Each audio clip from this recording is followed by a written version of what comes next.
Welcome to DIA Today, Democracy in America Today. I'm Matt Parks alongside Dave Corbin. Glad to have you with us as we explore the ideas behind today's headlines.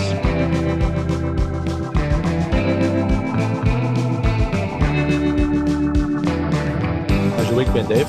Good, yeah. Just rolling along here, getting closer to my 49th birthday next Tuesday. Okay, so we're admitting the number now. Last time it was 35.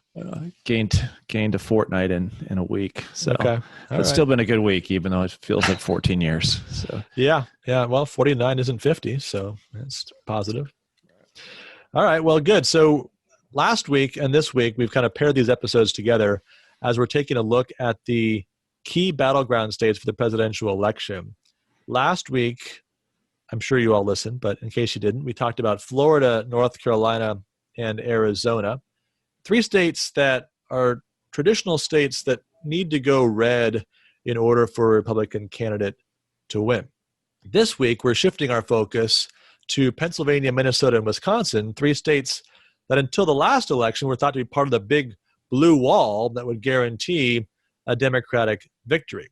And of course, 2 of those 3 went Republican last time and contributed to Donald Trump's surprising victory over Hillary Clinton. Big news, of course, coming out of that region: Pennsylvania, Minnesota, Michigan, Ohio, Wisconsin, all very excited by the return of Big Ten football.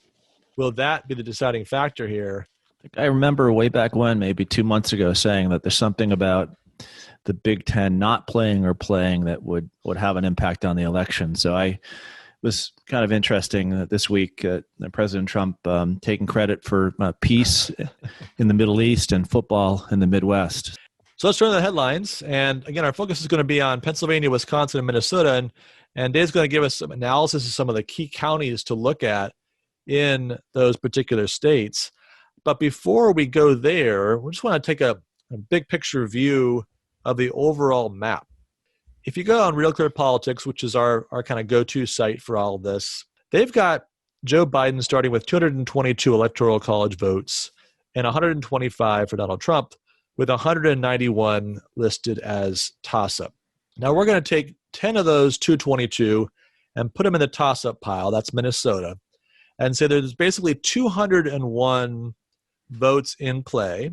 Now, we can imagine outlier circumstances where you get a big Biden win or a surprising Trump victory. There's plenty of days between now and Election Day. But let's assume those are pretty well locked in. And if you think then about what's going to happen for Donald Trump to win, he's going to have to get 145 electoral college votes out of those 201. Or to put it a different way, he can only afford to lose 56. Right, he's got to get about 70% of those votes.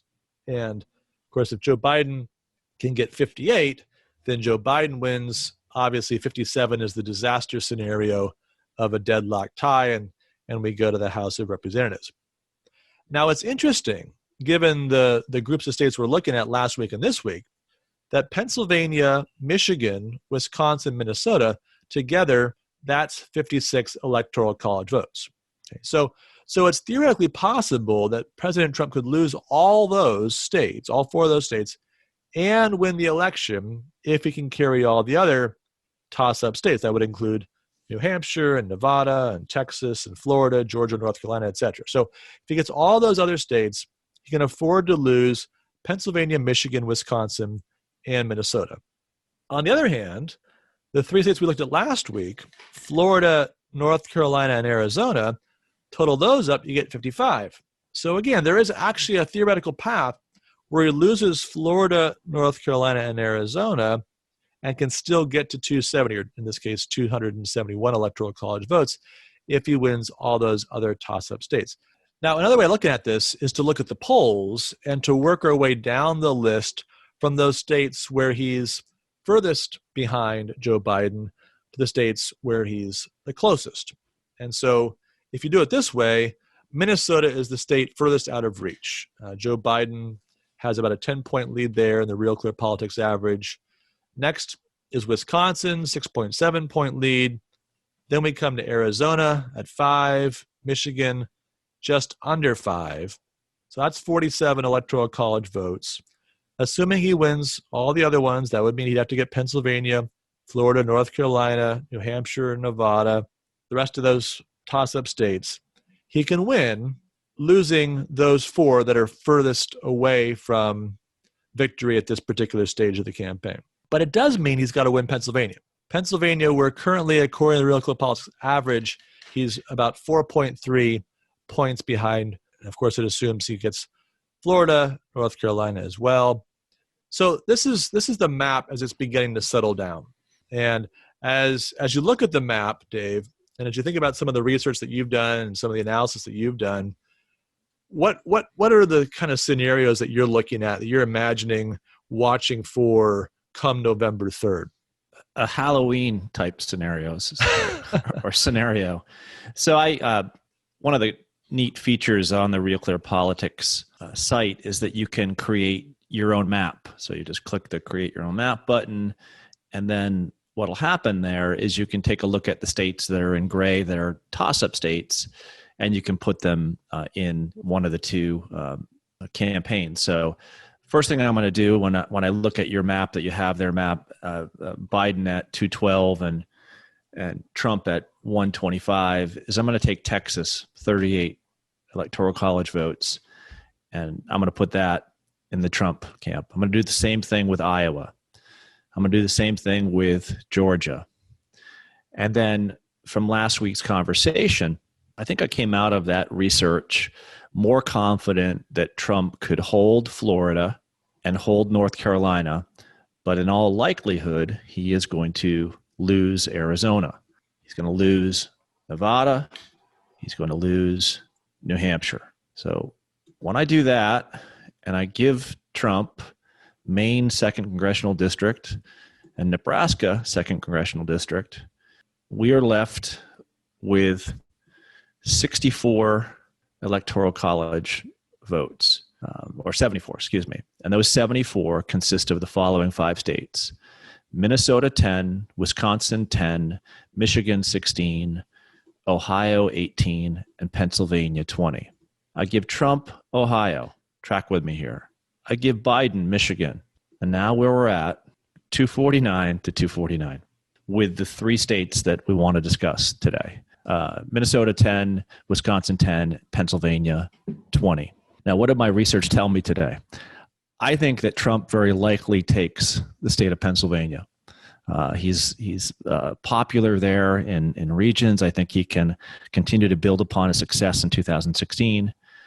But I think that Minnesota and Wisconsin are further out of reach.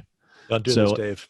No, if I had to make my prediction, make my map on September 19th, 2020, my map has 269 electoral college votes for Joe Biden and 269 electoral college votes for the president. I mean, that's an amazing result. Yeah, I told you this was possible last week when you looked at the simulations. So this is not just conjecture, right? This is research. Okay, so these are the Democratic states that you'd think would go Democratic doing just that. The Republican states that you think would go Republican, and congressional districts that have gone Republican going Republican. And then you're left with the 6 states that we're talking about last week and this week. And in our conversation last week, Arizona seemed very far out of reach. Florida and North Carolina more in reach. He's won those states before. They're good, strong Republican states. I can see him winning North Carolina and Florida again. And then we get to this week, where I think of the 3 states that we're talking about, he's most well-positioned to do well in Pennsylvania, and least well-positioned in Minnesota and Wisconsin. So this is not a Halloween scenario that couldn't happen. All right. Well, we'll keep an eye on it, but only 2020 could do this to us. Yeah, and then like War of the Worlds, sometime late November, early December, right? You just have to get all of them, all of the bad things that could happen. So Right. All right. Very good. Thanks. Appreciate this. All right. So 538, building upon your analysis there, had an article this week entitled "Why Pennsylvania Could Decide the 2020 Election." And it looks at shifting voting patterns in the state and its importance to both Biden and Trump's pathways to 270 electoral college votes. And so according to their calculations, the state had a 31% chance of being the most important state in the election, the one that tipped the election one way or the other. And they also found, kind of the way we were looking at things last week, that if Trump wins Pennsylvania, he wins 84% of the time in their simulations. And if Biden wins Pennsylvania, he wins 96% of the time.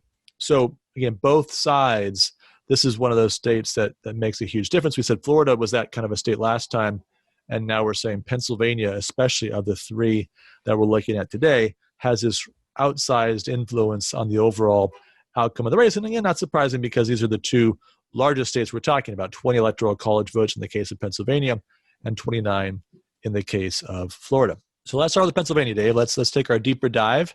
I know you've done a bit of research on this. So take us through some of the key indicators we can be looking for between now and the election and election eve as we try to figure out just which way Pennsylvania is going to go.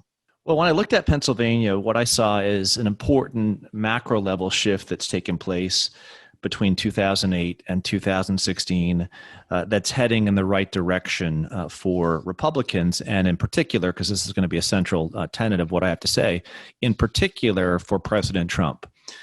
In 2008, then Senator Obama received 3.276 million votes, about 600,000 more than John McCain with 2,656,000 votes.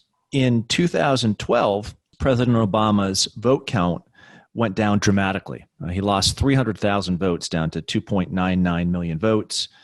Mitt Romney had about the same amount of votes as John McCain, so it made it a closer election. In 2016, Hillary Clinton received 2.926 million votes. So once again, another slide of about 60,000 votes. But here's where there's an important difference between Pennsylvania and Wisconsin and Minnesota. President Trump won 300,000 more votes in Pennsylvania than both Mitt Romney and John McCain 4 years and 8 years before him. So he outperformed the early Republicans, as you saw a Democratic slide in Pennsylvania. And I think that if I had to explain this, given the research that I did, one word that kept on coming up over and over and over again as to why Republicans are doing better in Pennsylvania, and in particular why many Republicans like President Trump in Pennsylvania, is the word condescension. This idea that the Democratic Party and its candidates had been condescending to rural folk. So it doesn't take too much to think back to that important line by President Obama, where he refers to working class voters in old industrial towns and says, they get bitter. They cling to their guns or religion or antipathy to people who aren't like them, or anti-immigrant sentiment or anti-trade sentiment, as a way to explain their frustrations. Perhaps the line that most captures this idea of condescension.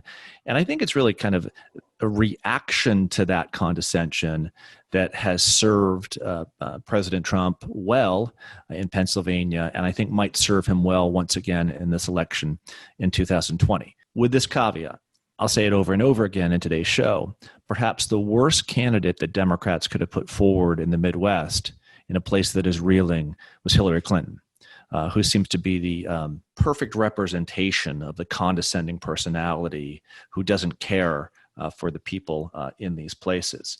And this is seen, by the way, in the particular instance of Bucks County, a county that has working class Democrats, it has moderate Republicans, and it has more of your lifelong Reagan Republicans there as well.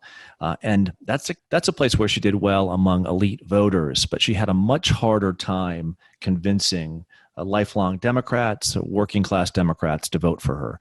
So if what's happening in Bucks County, and likewise what will be happening in the western part of the state in Erie County, happens to Joe Biden again, then he's in great and serious trouble in Pennsylvania. Can he overcome that Clinton persona? A lot of people say, well, he's six-pack Joe, he can, but that'll be very, very important if he's going to hold off Donald Trump in the state. And you wonder how much his personal connections to Scranton, and certainly it seems a little bit different from the way that Hillary Clinton repositioned herself. Yeah, and two other words that may help out Joe Biden more than they did Hillary Clinton, that were in many of these articles, a sense of loyalty and a sense of strength. They wanted those two things in a candidate. And you often see, right, the Joe Biden commercials emphasizing that he has roots here, he's strong, he's a loyal person, he knows, what you've gone through, and he's going to tend to your security. That's another key element that I saw in these articles. So we'll see whether or not he's able to do it. But Pennsylvania seemed to be of the three states we're talking about today, kind of the perfect storm for President Trump once again, a place where I feel very confident that if he works there over the next 7 or 8 weeks, that he could very well take Pennsylvania again. And, one thing that's surprised me to this point is it doesn't seem like the Trump campaign has been able to make as much with some of the environmental policies that Biden has embraced, especially really turning over his environmental policy to AOC and to the left-wing part of the party. You would think that would have a lot of impact on the voters in Pennsylvania, especially Western Pennsylvania. And I think it has had some, but I guess to me, that seems like a story that hasn't quite been fully told or fully exploited by the Trump campaign to date. All right, let's shift our focus now to Wisconsin. So the state that probably came to represent the follies of the Hillary Clinton campaign, had never visited. They thought they had this solidly in their corner, despite the fact, of course, that Scott Walker had won election, re-election, won a recall election, had demonstrated that Republicans were viable statewide candidates there. President Trump was a narrow victory on election night in 2016. What's your analysis show about the prospects of a Trump or a Biden victory in Wisconsin, Dave? Well, in Wisconsin, as in Pennsylvania, there's been a steep decline in the Democratic presidential vote over the last 8 years.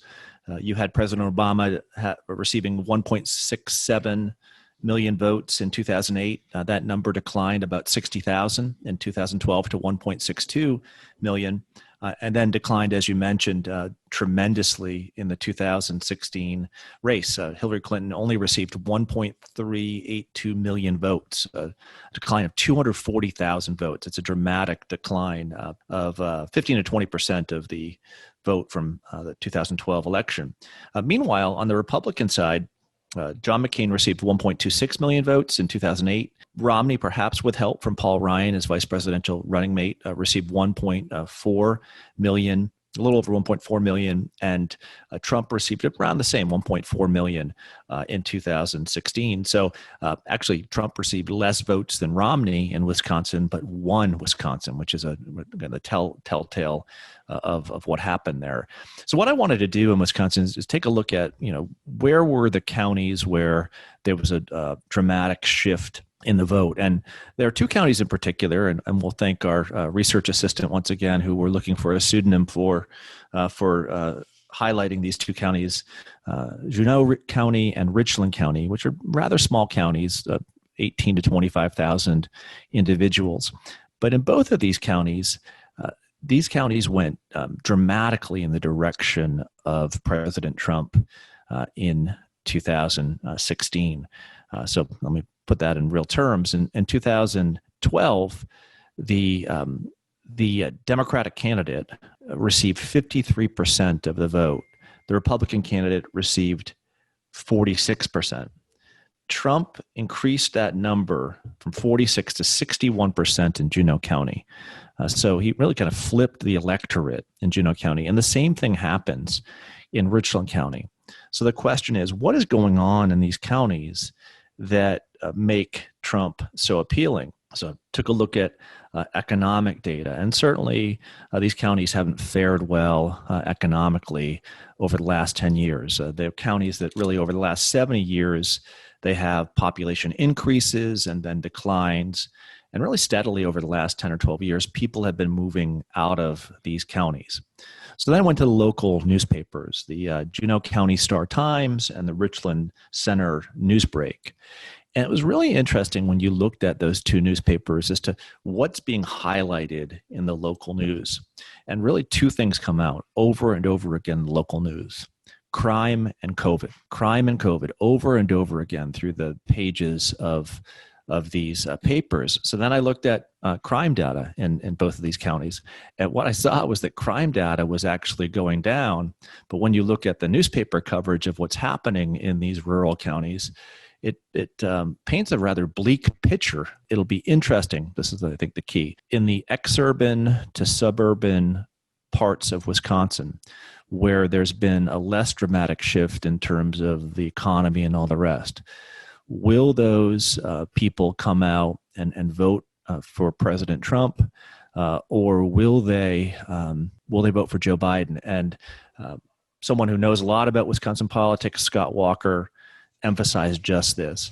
He said, for President Trump to win Wisconsin, he has to win those cities with populations somewhere between 30 and 150,000 people to win. Yeah, and you wonder, this was one of the stories that the Democrats were trying to tell at their convention.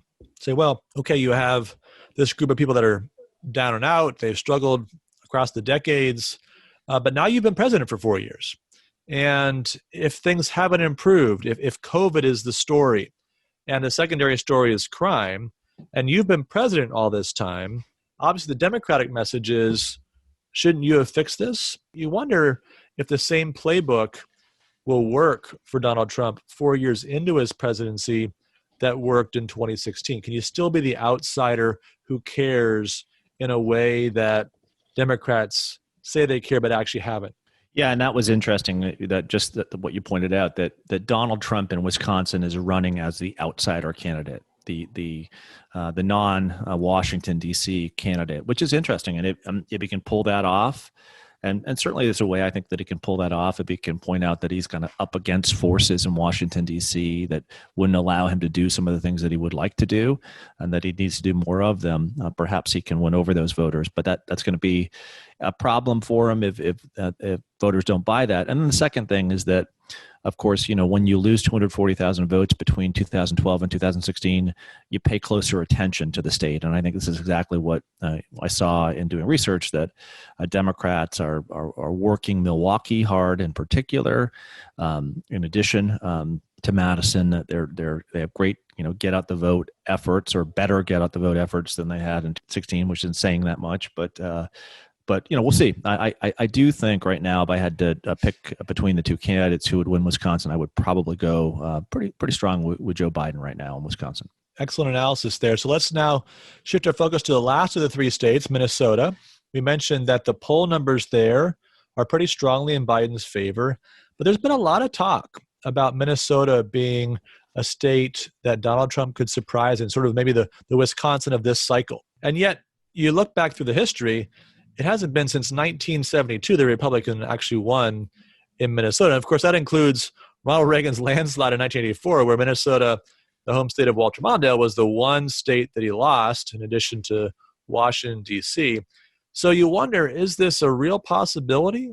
Well, the good news for President Trump is that in terms of the amount of counties that went Republican in 2016, it's a dramatic shift. So when you look at the state, most of the state is red, county by county, and that is definitely a difference than what you saw in 2012 or 2008. So if that continues to happen, right? You heard of the Iron Range in Minnesota, those northern parts of Minnesota, that rural part of Minnesota, voting for President Trump. I think if that's a continued shift, then that bodes well for the president, and probably is a reason why there's a lot of energy behind this idea that Minnesota could go for Trump. So if it's true that President Trump is going to continue to do well in rural counties, that's good for his campaign.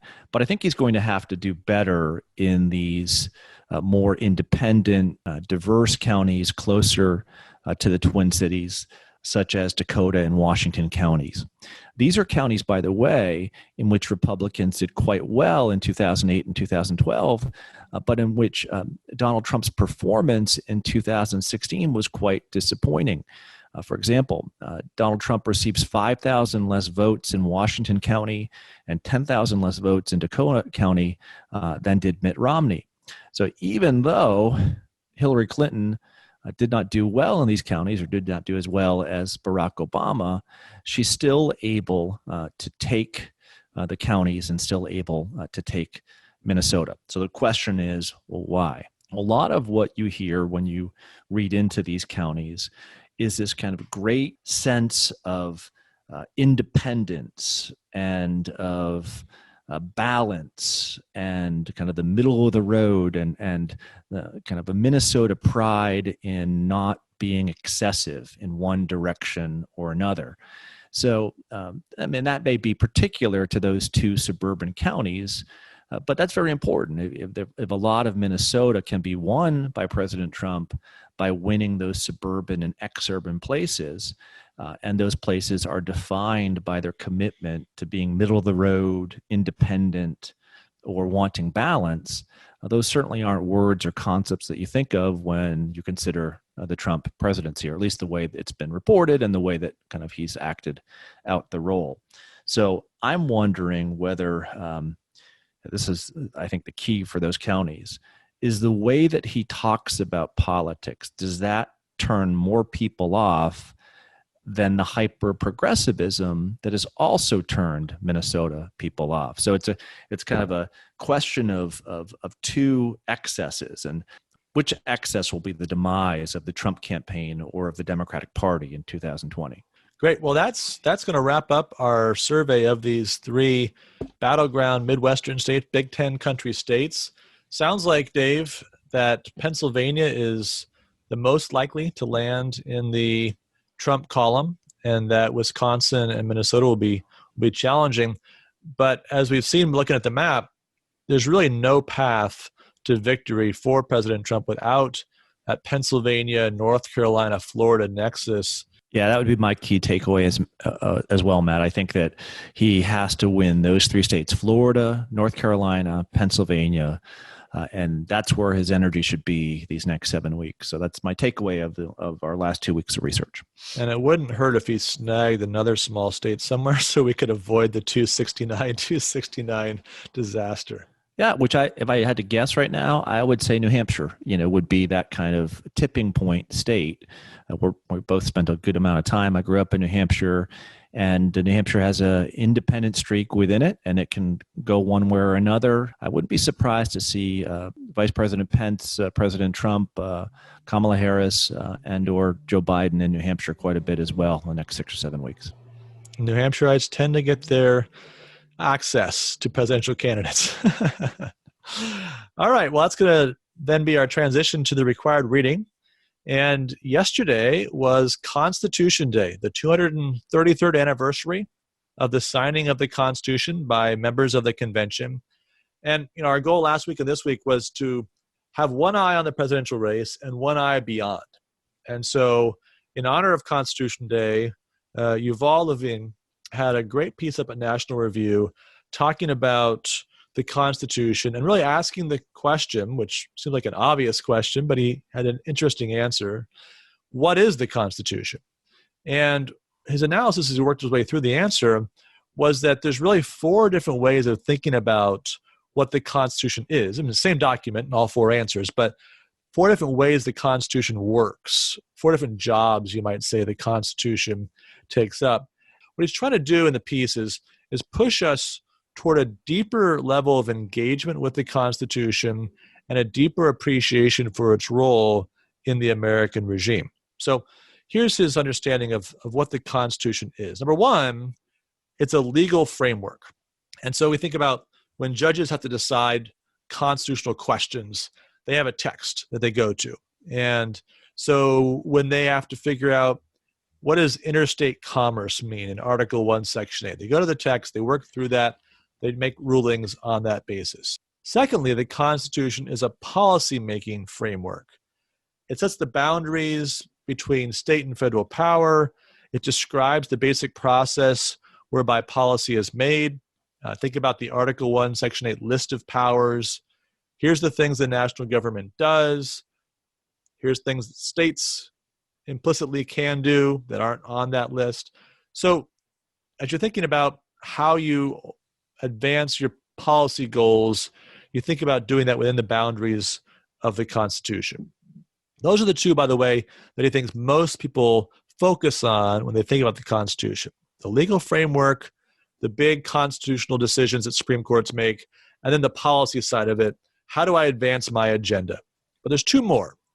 Thirdly, he mentions an institutional framework. And here's where he's talking about the three branches of the government. And while this seems like third grade civics, he develops this, I think, in a very interesting way to show the significance, not just of the fact that we have three branches, but that one of them is a legislative branch, and one is an executive branch, and one is a judicial branch. And that, in other words, there's actually distinct functions. When you think about why we have three branches, it's not just because we want to have more than one voice, and we're worried about power being concentrated in this one group versus that one group. It actually corresponds with things that exist in nature, that there's actually a legislative function the government must perform. It has to make laws. There's actually an executive function, the carrying out of those laws, and it requires different attributes in the individuals who lead those two branches. Someone who's an excellent executive may not be an excellent legislator, and vice versa. Likewise, judges. We need judges. There's a judicial function that's distinct from making laws and executing laws. And again, those that are good at doing that job may not be good at the other two jobs. And the fourth thing, he says it's a political framework. And this is where, sort of at the broadest, most abstract level, what is the Constitution? The Constitution is the preamble, right? It's the grand vision that all the particular details are meant to serve. The fact that you have to be 25 years old to serve in the House of Representatives is not a particularly important detail, except insofar as it advances a bigger vision, a vision captured well explicitly in the preamble, implicitly in the broader story the Constitution tells, in conjunction with documents like the Declaration of Independence, as it aims for certain ultimate ends, ultimate political purposes. So again, his concern is that we miss these last two when we think about politics and the Constitution, and that because of that, our politics has been impoverished. Our politics focuses on whatever our party can ram through the Congress, or maybe even more so, we're focused on getting that big win at the Supreme Court, finding the test case, getting our justices on board, creating enough social pressure behind our position so we can win that Supreme Court victory, and by fiat, get imposed upon the nation the policy that we desire. That's where the political action is. And we miss out on deeper, more permanent reflections on doing this institutional role and this political role well. And so, for example, we have a Congress that really underperforms its function. Where are laws made today? Well, some laws are made by Congress, but too often it's a very broad framework that comes out of Congress, and then all the real legislative work is done by the administrative state under the leadership of the president, or by the judiciary, right, where it interprets the Constitution in new ways, enforces new rights, and rather than the process of negotiation which takes place in a Congress, say, whereby everybody gives a little bit in order to get a bill through, Supreme Court decisions don't work that way. When the Supreme Court strikes down a law, the law's gone. Right? There's no negotiation or compromise. And that gets us back to this institutional framework problem, that when judges become legislators, they can't legislate well. It's not just that they shouldn't do this, but they can't, because of the judicial function, do the job well. Likewise, when executives become legislators, they can't do the job well. And so what Levin's trying to get us to do, Dave, is to think more broadly about the Constitution and to really re-engage the particular vision of a tripartite government that undergirds the Constitution, and to appreciate the significance of the roles of these branches in a context where all we really seem to care about is the next political win. Yeah, which begs the question, well, why do we focus on the legal framework and the policymaking framework and less on the institutional and political framework? Right? There's that oft-quoted line from Benjamin Franklin that we've given you a republic if you can keep it. There's a duty or responsibility of the people to keep the republic. Maintaining the institutional framework and the political framework of the Constitution can only be done if people with a certain character want it to be done, both those who are office holders and those who are voting for those office holders. There's that famous expression in Tocqueville's Democracy in America that our system lends itself to us being more than kings and less than men. We're kings on Tuesday, November 3rd. Then thereafter, we go to being less than men as these legal and policy-making frameworks work themselves out. We've done our job. We've voted for our candidate. Now we can sit back and hope that what we wanted will happen. But that's not the way that a republic functions, that a healthy republic functions. It functions on the basis of a people having a certain character and their leaders having a certain character. Those are difficult things. It's more difficult to pursue good character than it is to perhaps pass a piece of legislation. Because it calls upon you to realize what power you've been granted, what power you have not, what it means to fulfill the function of being an executive or a legislator or an adjudicator well, and as a citizen to likewise look for those characteristics in the people who are running for those offices or who will nominate and appoint people for those offices. So I think Levin's piece to me suggests that there is what is wrong has a lot to do with what we're unwilling to do after an election to help make things right. I think one of the things I appreciate about the piece is the way that he emphasizes the distinction, which I think we've missed a lot in our politics, between what's legal, what's legally possible, what's maybe politically possible, and what's right under our constitutional system. So if you think about the Constitution merely as this legal framework, then you're constantly scouring it to say, okay, so let's try to figure out necessary and proper. Does that include this? Does that include that? Right? And so you're focused on the details and you're looking for the loophole. You've got a certain agenda that you're trying to impose, and you're trying to figure out a way to get that as close to constitutional as possible. And what Levin wants you to do is just take a step back and say, yeah, but there's actually an overarching ethic to the constitutional system. And so you might find a way to justify your pet project under the Constitution. There might be nothing that a court could say, nah, you can't do that. There's no lawsuit available. There's no obvious remedy for somebody who has a grievance based upon the policy that you've implemented.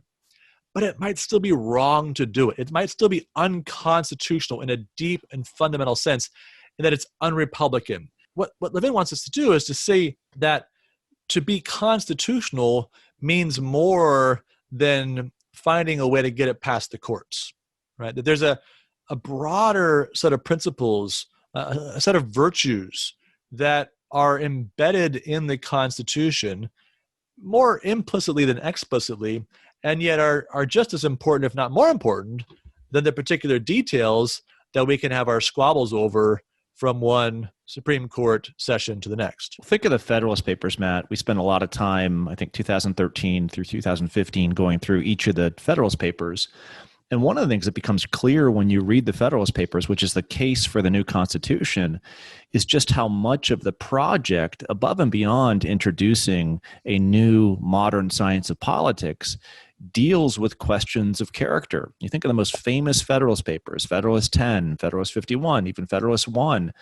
They're talking about things that trip human beings up, and how do we deal with human character that hasn't changed just because you've moved into a modern world. There's still a jealousy that defines a lot of our relations with others. There are wrong thinking, a wrong sense of ambition, wrong ends, and the Federalist Papers are loaded with a moral language as they describe the architecture of the federal Constitution, right? That what is being put forth is a great republic that can be made great dependent upon the character of the people who help make it great. And so it's one of those things where I remember a long time ago meeting Antonin Scalia at a Washington event, and he said, when I was talking about the Federalist Papers, he said, that in no law school are the Federalist Papers taught any longer. And I couldn't believe it, but it goes to show you something, right? That type of understanding, we have a lot of former students who studied law, but that type of understanding of what went into the human element that goes into the Constitution, I think is lost upon not only citizens, but people who actually function in these roles.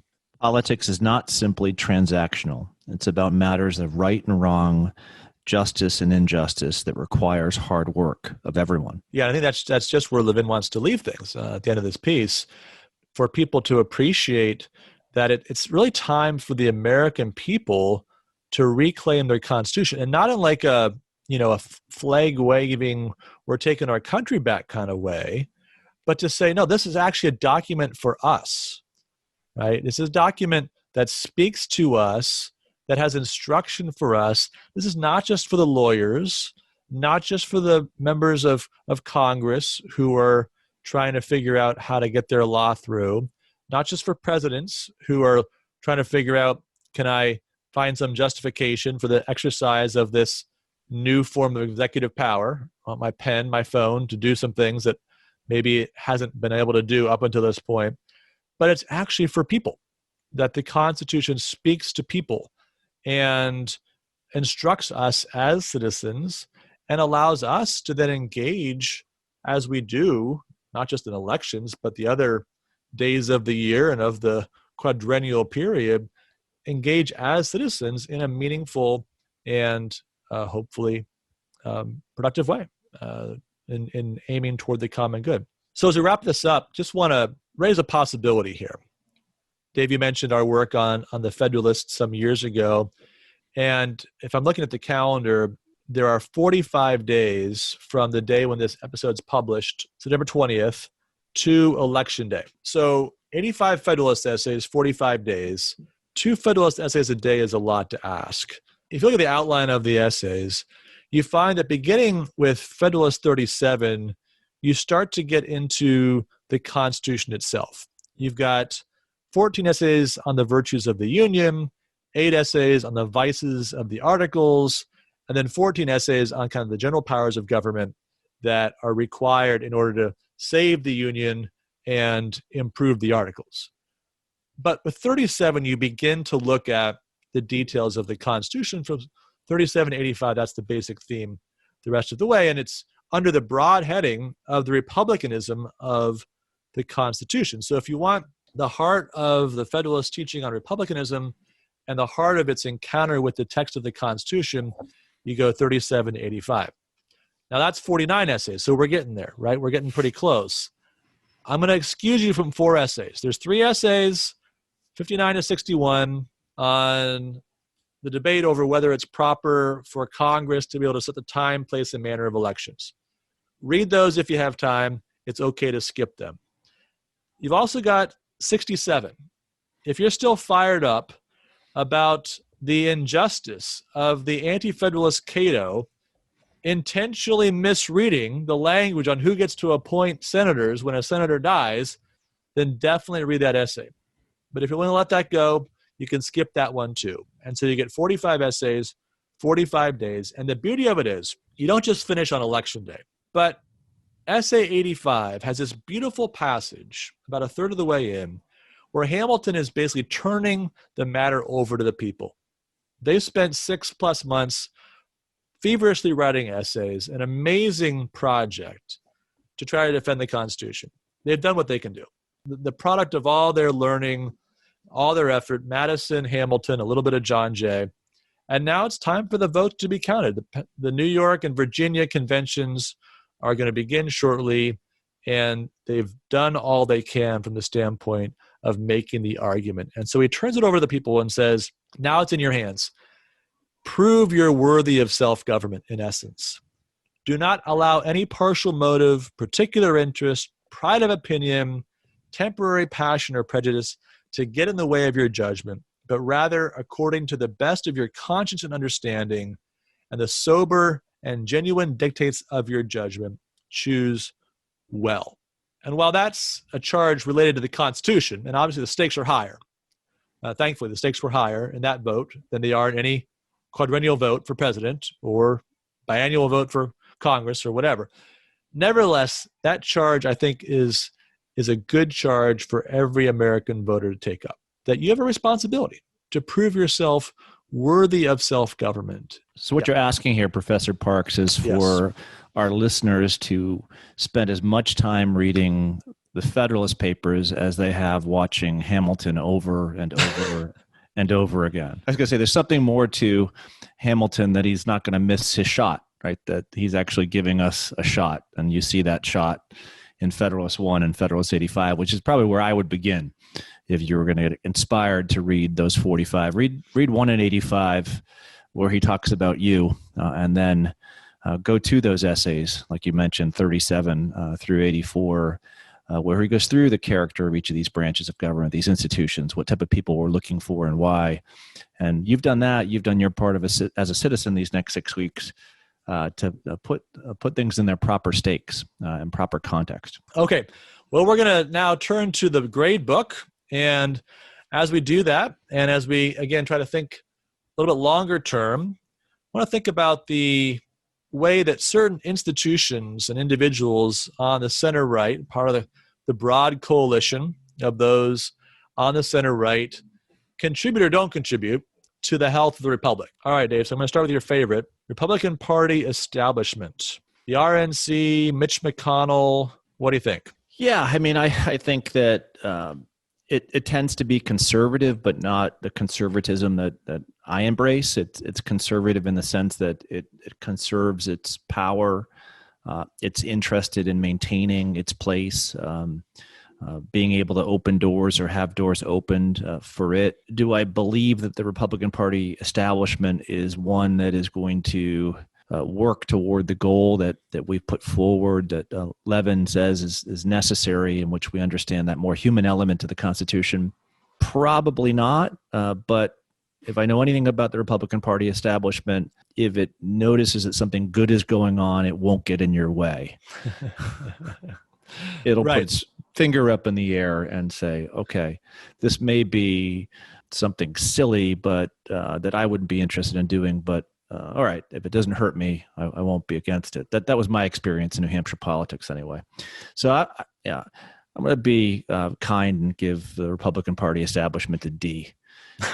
Yeah, I think I'm going to say a C because, you think about, I mentioned Mitch McConnell. Somebody's got to figure out a way to get the bills through the Congress. And one of the things that we find sometimes with the insurgents that get into Congress, who great ideas, great vision, but they kind of like their media role maybe more than the role of doing some of the heavy lifting to actually turn the vision into policy. And so that's where those old hands can be helpful. Get out the vote efforts, right? Likewise, kind of the institutional structure of these things. So you don't want them leading the show, but you kind of got to have them in tow. You want them following the parade. You need some of the broader institutional support maybe if you're going to actually execute a plan that's wisely conceived and led by somebody who's not part of that establishment. All right, second group, old line conservatives, I'm going to call them. So the critics today, you might hear them called Conservative Inc., but I'm talking about Heritage Foundation, I'm talking about AEI, where Levin is actually, National Review, kind of old guard conservative institutions. As we look forward, what do you think, Dave? What grade would you give them as their contribution for the reinvigoration of our politics?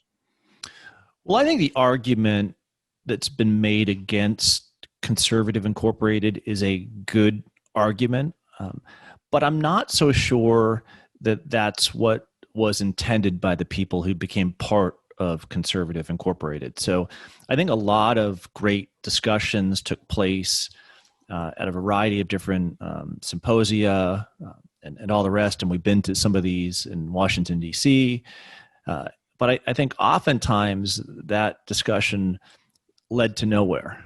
It didn't thereafter produce a marshaling of resources across the country. It didn't produce kind of a spreading out or dissemination towards an educated citizenry, and it often produced a great amount of wealth and well-being and fame for the people who were part of Conservative Incorporated. But I don't think that was necessarily their intention. I think that if they were to do it all over again, that they probably would have done things differently. So I think the intentions were good, so I'd give them an A there.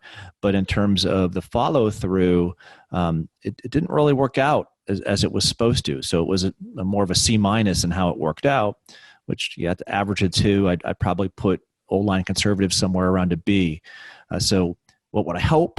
I would hope that they would learn from this 30, 40-year experience, not give up on doing things like Levin has done in this piece, but how do you take what you want and think should happen in theory and make it happen in the practical world?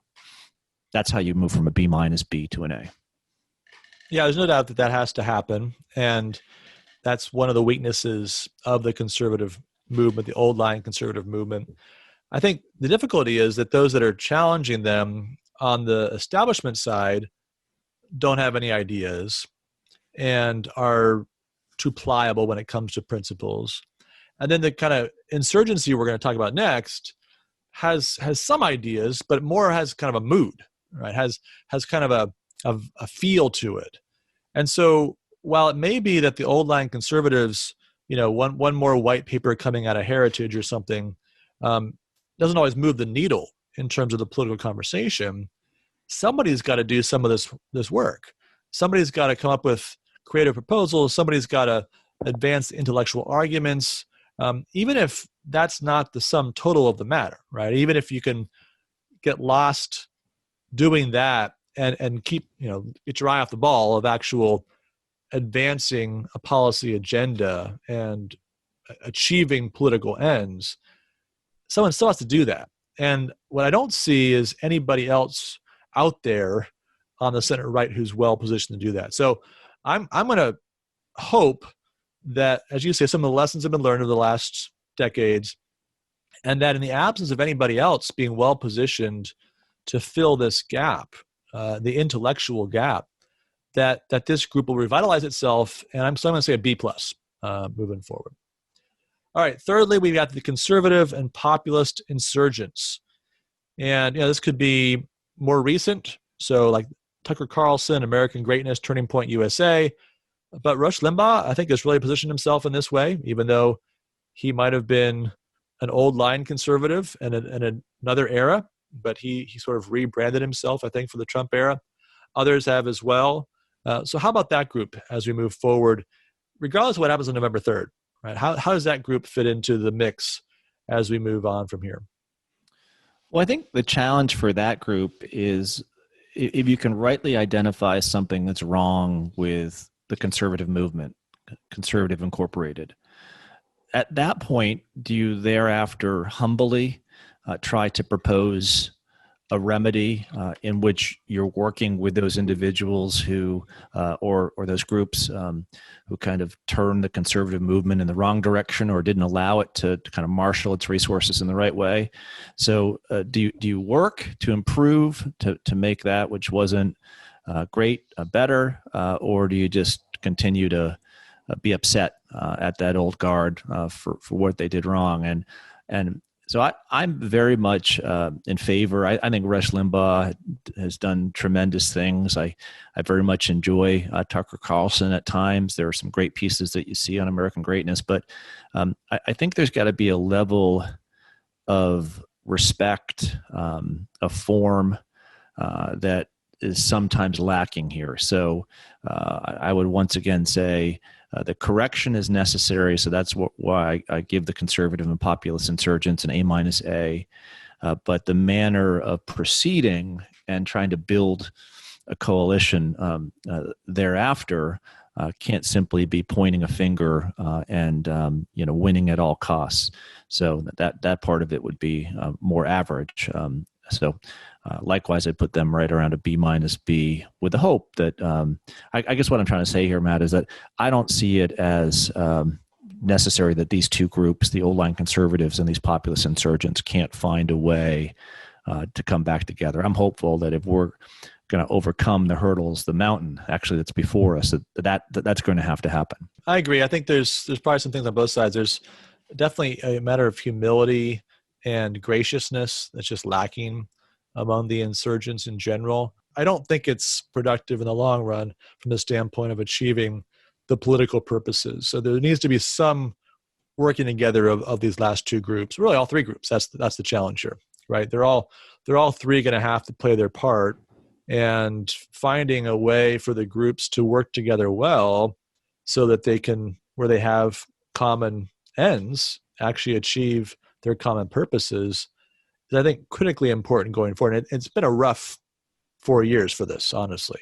Right? I think there's been a tearing apart at the seams, and whatever happens in November, that movement's going to have to be stronger going forward because the progressive movement has gained strength in that time. But we do have a model, right, in the founding where, we do see these three different types, coming together, the thinking, the marshaling together that helps, pull the country in the right direction. Kind of the admixture of greatness, the desire for greatness and honor, but also goodness and ethic. I think those are these main elements of what make conservatism great when it is great. We wrap it up each week with the Tocqueville's crystal ball. And last week, we introduced a new way of organizing this by taking a look at 5 different contests from 5 different sports for the weekend to come. We're going to vary the sports from week to week as the seasons vary and as our whims dictate. It was a good week for me last week, not so good for Dave. I went 4-1. He was 1-4. Round 2 this week. We start with the NFL. New England at Seattle. And this is a sucker thing for you, Dave, because I think it's impossible for you not to pick the Patriots. Yeah, but I think this week I will take the Patriots and the 4 points. Okay.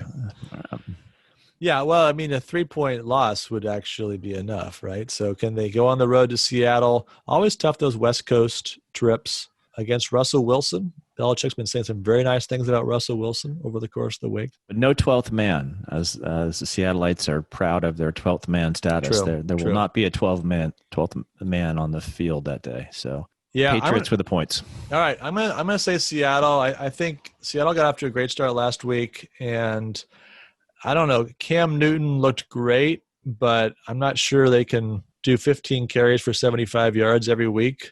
And if he has to throw, I'm not sure he has the weapons just yet. If they've got everybody on the same page, N'Keal Harry still feels like he's a ways away. So I think I'm going to stick with Seattle. All right, number 2, Denver at the Lakers tonight in the bubble. Lakers are favored by 7 points. Denver out of nowhere knocks off Kawhi Leonard and the Clippers in 7 games. What do you think? Can they take out the Lakers too? Well, the Lakers lost the first game against the Rockets, and the Nuggets are on a roll. So I'm going to say the Nuggets take this game as well. I don't know if they'll win the series, but I think they'll make it interesting. So I'm going to pick the Nuggets here. Okay, I think that they're going to make it interesting series too, but I have a feeling that the Lakers, who have just seen the Clippers lose 3 in a row, are not going to be caught napping on this one. I think they're going to come out strong. I think they cover the 7 points and then some. Now, they may have a letdown after that, and I wouldn't be surprised if it goes 6-7 games. I have a feeling game 1 they're going to be up for it, and they're going to make sure they don't have the same thing happen that happened to the Clippers. All right, we're going back to the Premier League. Big match. Chelsea at home against Liverpool. Liverpool, the defending champions. Chelsea done a lot of business during the transfer window, looking to close the gap, maybe make that top 2 of Liverpool, Manchester City, a top 3, maybe challenge for the title themselves. What do you think, Dave? No fans there either, but still the home ground tends to help a little bit. I'm going to take Chelsea in this one. Yeah, I think that they win this at home. I've got a feeling that they're going to pull this one out. Okay. Well, I'm going to go the opposite. I think it's going to be Liverpool. Given that Chelsea is a big rival of Tottenham, I'm going to root against them anyway. So I'm going to pick Liverpool for maybe some of the same reasons that you would pick the Patriots regardless of the actual situation. All right, we've got the U.S. Open Golf Championship. And, of course, this is being played even as we speak, and I've got the leaderboard up. And just as I was pulling it up, it changed. Patrick Reed made a birdie. So Patrick Reed is now -4. Got 3 holes to go in the second round. Bryson DeChambeau is in the clubhouse at -3. We've got several other players, but only a few others under par, including Justin Thomas, a few other notable names, Bubba Watson near the top of the leaderboard, John Rahm. Who's going to win the U.S. Open, Dave? Yeah, it's amazing leaderboard, right? Because you have all the, Reed is kind of a good villain, right? DeChambeau gained 45 pounds in muscle over the last weight. I'm not saying it's steroids, but it could be a wrestling match by the time this thing is done. Reed and DeChambeau would be fun. Yeah. Yeah. I see Bubba Watson. He's not too far behind right now. He's tied for 10th. So I'm going to go out on a limb and say Bubba Watson comes back. He had a good second round. That if he can stay within 2 or 3 shots, the lead by today, I think he could pull this off. So, and that which would be quite dramatic, right? Because from what I've read, the storm and all that came through Sally, kind of right in his backyard. So we'll see. That's the one. I'm choosing that narrative. Bubba Watson takes the U.S. Open. Okay. All right. Yeah, that'd be fun. So I think I'm gonna take Patrick Reed. He comes up big sometimes in the majors, and he's got one of those just doesn't care kind of attitudes. I think Bryson DeChambeau is such a pain to play with because he's so slow and he's got all these weird habits and things. And I think he kind of rattles people sometimes. But I think Patrick Reed would just kind of get mad about all that, and he might very well do better because of it. So looks like if things end the way they are now, they'll be the 2 that are paired tomorrow and who knows on Sunday. I think Patrick Reed hangs in there, holds on, and wins the U.S. Open.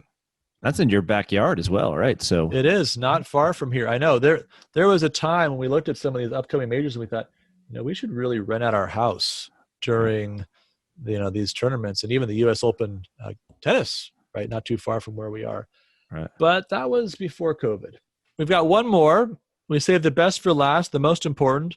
Yankees at Red Sox. This pathetic Red Sox season has got to come to an end soon, and it will come to an end, I guess, next weekend. But in the meantime, we got one more series against the Yankees. It's been a terrible year all the way around, but especially against the Yankees. The question, we're not going to try to imagine the Red Sox could sweep this series, but the question I've got for you, Dave, over under 1 win for the Red Sox out of 3. Wow. So I went real quickly on my internet to try to figure out who's pitching for the Red Sox, but that probably wouldn't do us any good since the team ERA is 6 runs a game. It's horrific. Yeah. Horrific. So I'm going to say the Yankees win 2 and the Red Sox win 1. So the Red Sox take 1. So yeah, Yankees have won 8 in a row coming into this, so that's not great. Red Sox have won 5 out of the last 10, so they're hot too, in a relative sort of way, in a 2020 kind of way. So I agree with you. I think they can take one of them. Their best pitcher went yesterday, so that doesn't help. But they'll maybe catch them napping one out of 3 games. But this horrible season is drawing to a close. Honestly, winning 1 out of 3 is probably a net win for the Red Sox, given the expectations of where we are at this point. And then soon it can all be over, and we can start thinking about how they might spend all that money they saved by trading Mookie Betts and actually get some pitchers for next year. Yeah, exactly. All right. Well, that's going to wrap it up for this week's show. Thanks, as always, for listening. We appreciate your support. Please don't forget to follow the show, subscribe at Apple Podcasts, Google Podcasts, Stitcher, and Spotify. And we look forward to talking to you again next week.